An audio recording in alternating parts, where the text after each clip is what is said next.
Sir एक बहुत important question या बहुत ज़्यादा आपको सुनने में आया होगा कि टॉयलेट जो है, सबसे ज़्यादा टॉयलेट का क्या इफ़ेक्ट होता है घर में, एंड जनरली अगर हम देख रहे हैं तो किधर होना चाहिए या किधर नहीं होना चाहिए, और अगर है तो उसका क्या सोल्यूशन है। देखिए, ये toilet is again you have to understand one important aspect. What is the element of toilet? Toilet is where you secrete your negativities. आप अपनी नेगेटिव एनर्जीज को सिक्रीट करते हैं, टॉक्सिन्स को निकालते हैं, और वो हीट एलिमेंट बेस्ड होता है, इसलिए टॉयलेट फायर बेस्ड होता है। बहुत सारे वास्तु कंसल्टेंट्स इस बात से डिफर करते हैं कि toilet should not be in south east, but मेरे हिसाब से सबसे अच्छी जोन टॉयलेट की साउथ ईस्ट और नॉर्थ वेस्ट ही है, जहाँ पे फायर और विंड की वाइब्रेशंस है, क्योंकि वो हेल्प करता है टॉयलेट की वाइब्रेशंस को और ह्यूमन वाइब्रेशंस को रिलीज करने के लिए। पर्पस क्या है टॉयलेट का?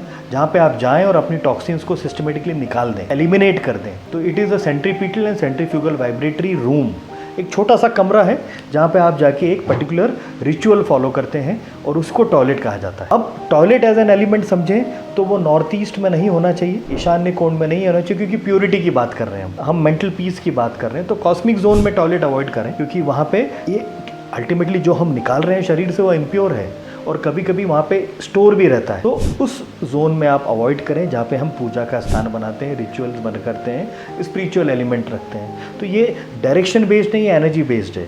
फायर एलिमेंट बेस्ड टॉयलेट को समझें, और जहाँ पे फायर एलिमेंट की यूटिलिटी हो सकती है उस जोन में टॉयलेट का रखें।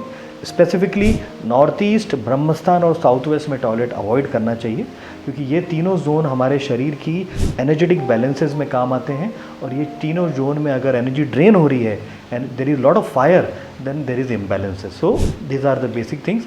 अगेन मैं वापस बोलूँगा, दिशाओं की बात हम ज़्यादा नहीं करेंगे, हम एनर्जी की बात करेंगे, और टॉयलेट को एनर्जेटिक क्लासिफिकेशन से आप समझें तो उस हिसाब से ही उसका सोल्यूशन निकालें।